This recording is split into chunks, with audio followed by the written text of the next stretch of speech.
வணக்கம் நேர்களே. இன்றைய தினம் நமது சந்தைகள் ஒரு மியூட்டட் சென்டிமெண்ட் சொல்லுவோம். ஏன்னா நாளைய தினம் ஒரு பெரிய நிகழ்வு இருக்கிறது இல்லையா, பட்ஜெட். ஸோ அதனால் அந்த பட்ஜெட் கவுண்டர்னால மார்க்கெட் ஒரு வாலட்டைல் மூவோடு இருந்தது நாம் கூறியது போல. பட் ட்ரேடிங் ஒரு 15 புள்ளிகள் குறைந்து 24,515.65 முடிவடைந்திருக்கிறது. அட்வான்சஸ் 1324, டிக்ளைன்ஸ் பார்த்தோன்னா 900. மேலும் மிட் கேப் பார்த்தோன்னா இன்னைக்கு அப் பை 1.28% அண்ட் ஸ்மால் கேப்பும் ஒரு 0.9% ஏறி இருக்கு. தென் வாலட்டிலிட்டி இண்டெக்ஸ் ரேலிட் பை 4.13%, கிட்டத்தட்ட 16 போய் நிற்குது. ஏன்னா மெயினாக பட்ஜெட்டுக்காக தான் சொல்லலாம். ஸோ இவையெல்லாம் வைத்து பார்க்கும் பொழுது பிராடர் மார்க்கெட் சென்டிமெண்ட் இப்போ பாசிட்டிவ் ஆகியிருக்கிறது இன்றைய தினம். மேலும் துறைகளை பார்க்கும் பொழுது Nifty pharma and auto top gainers, மறுபுறம் realty media IT top losers today அப்படின்னு எடுத்துக்கலாம். மேலும் இண்டிவிஜுவல் ஸ்டாக்ஸை பொறுத்தவரை பார்த்தோம்னா Grasim, NTPC, UltraTech, HDFC bank, doctor Reddy's, Mahindra and Mahindra, Tata steel, BPCL, Tata consumer இவையெல்லாம் ஏறிய பங்குகள்.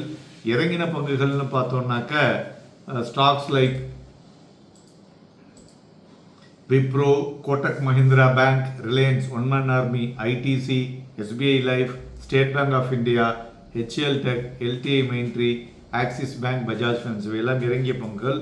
மேலும் நிஃப்டி 500 பார்த்தோம்னா ஒரு டாப் 3 ஸ்டாக்ஸ் மெயினாக அது ஒரு பட்ஜெட்டை ஒட்டி இருக்கும் பொழுது தெரிகிறது. ஆர்சிஎஃப், ஸோ அது பார்த்தோம்னா ஃபெர்டிலைசர்ஸ் கம்பெனிஸுக்கு இந்த பட்ஜெட்டில் பெனிஃபிட் இருக்கும் அப்படின்னால அது நல்லாவே ஏறி இருக்கு. அதுபோல் என்பிசிசி, ஸோ ஏன்னா focus on more on infrastructure side, so government சைடில் இந்த கம்பெனி நன்கு பண்ணும் என்கிற எதிர்பார்ப்பு. மூன்றாவது இந்தியன் ஹோட்டல்ஸ், ஒரு நல்ல ஒரு அருமையான ஒரு ரிசல்ட்டை கொடுத்துருக்காங்க. ப்ளஸ் என்ன சொல்லியிருக்காங்கனாக்க ஆக்குபன்சி ரேட் அதிகமாக இன்க்ரீஸ் ஆகிருக்கு, அதாவது ஆவரேஜ் ரெவென்யூ பர் யூசரும் ஏறி இருக்கு அப்படிங்கிற விஷயத்தையும் சொல்லியிருக்காங்க. ஸோ அதனால் இந்த மூணும் இன்னைக்கு ஒரு பெட்டர் மூவ்மெண்ட் இருந்ததுன்னு சொல்லலாம். அதுபோல் பிளாக் டீலை பொறுத்தவரை பார்த்தோம்னா UltraTech, Jindal steel and power, Zydus life, then avenue super mart black deal நடந்துள்ளது. மேலும் இன்றைய தினம் ஜோ பைடன் என்ன சொல்லியிருக்காருனாக்க அவர் கமலா ஹாரிஸனுடைய பிரசிடென்ஷியல் நாமினி அதை டெமோக்ராட்டிக் பார்ட்டிக்கு என்டாஸ் பண்ணியிருக்காரு. ஸோ அதனால் மத்தியானத்துக்கு பிறகு பார்த்தோம்னா வேர்ல்டு மார்க்கெட்லாம் கொஞ்சம் பையிங் வந்திருக்குன்னு சொல்லலாம். அதுபோல் ஆர்பிஐ ஒரு ஆப்டிமிஸ்டிக் அவுட்புட் அபவுட் நம்மளுடைய ஜிடிபி growth 7.2% இருக்குன்னு சொல்லிட்டு, மறுபுறம் இன்றைய தினம் வெளிவந்துள்ள நம்மளுடைய எக்கனாமிக் சர்வே ரிப்போர்ட் நாளை தினம் பட்ஜெட்டுக்கு முன்னாடி வரதில் பார்த்தோம்னாக்க ஜிடிபி growth 7% 2024-25 இருக்கும் என்று அறிவுறுத்தியிருக்கிறார்கள்.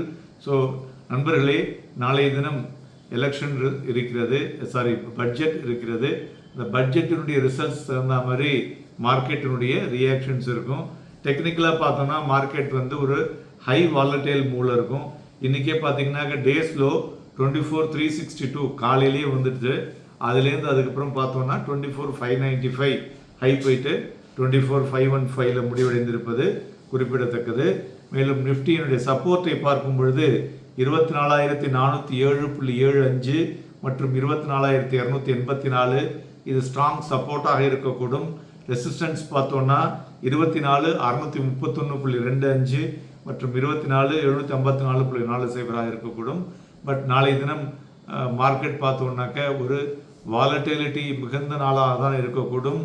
வாலட்டிலிட்டியினுடைய அந்த ஒரு எதிர்பார்ப்பு பார்த்தீங்கன்னா 500 புள்ளிகளிலிருந்து 600 புள்ளிகள் வரை நிஃப்டியில் இருக்கக்கூடும் என்ற எதிர்பார்ப்பும் இருக்கிறது.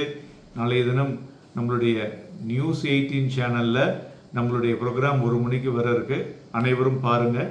நன்றி, வணக்கம்.